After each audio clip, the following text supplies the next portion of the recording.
તરફ આણંદમાં ઢોરવાડામાં 7 પશુઓના મોતને લઈને ભારે રોષ જોવા મળી રહ્યો છે। મનપાની ઢોર પકડ પાર્ટીએ પકડેલા ઢોરના મોતથી આ રોષ જોવા મળી રહ્યો છે।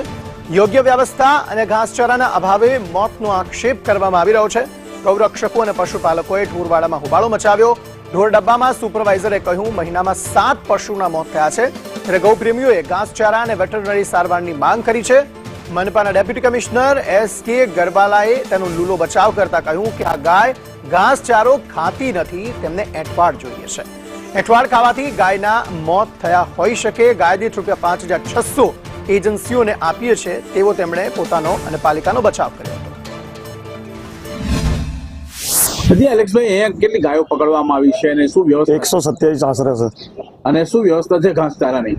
ઘાસચારા નગરપાલિકામાં આવે, નગરપાલિકા દ્વારા નાખવામાં આવે છે ખરું ઘાસચારો? ના, હું પોતે જ નખાવું તમે પોતે નખાવો છો? નગરપાલિકા દ્વારા આપવામાં આવતો નથી? ના, તમે કેટલા રૂપિયાનો ખર્ચો કર્યો છે ત્યાં સુધી? અત્યાર સુધી 21,000 રૂપિયાનો ખર્ચો કર્યો છે। સામાન્ય રીતે 123 ગાયો માટે રોજ કેટલું ઘાસ જોઈએ? અંદાજે 4-5 હજારનું જોઈએ। હા, તેમ છતાં એટલું પૂરતું મળતું નથી।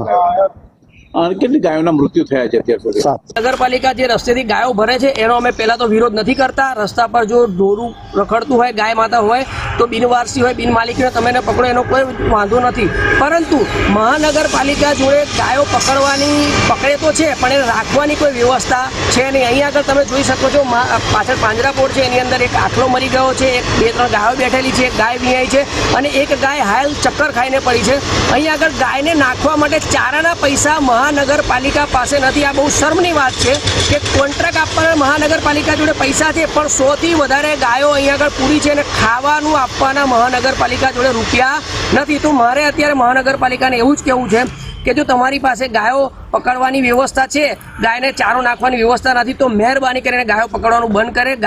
આણંદ મહાનગરપાલિકાએ જ્યારે પણ આ એજન્સી નક્કી કરી ત્યારે આ જે કંઈ ઢોરો પકડો એ ઢોરો પકડી અને 7 દિવસ સુધી કોઈ છોડાવવા નહીં આવે તો એમને તમારે અમદાવાદની કોઈ ગૌશાળાની અંદર તમારે મોકલવાના રહેશે અને એ તમામ ખર્ચો એ જે તે એજન્સીનો હતો। રહી ઘાસની વાત, ઘાસ પણ એજન્સી દ્વારા જ પૂરું પાડવાનું હતું અને એ પેઠે અમે એને એક ગાય દીઠ 5500 થી 5600 રૂપિયા એમને આપીએ છીએ, જેથી એ પણ એજન્સીની જવાબદારી છે। અને જે ઢોરો કંઈક મરી જાય છે એ ઢોરોનું એવું છે કે ગાયો છે ને એ ખાસ કરીને ઘાસ ને એવું ખાતી જ નથી, એ એંઠવાડ ખાવા ટેવાયેલી હોય છે, જેથી એ જે કંઈ ઘાસ આવે ઘાસ ખાતી નથી અને એ ઘાસ ન ખાવાના કારણે કદાચ એક્સપાયર થઈ હોય એવું લાગે છે।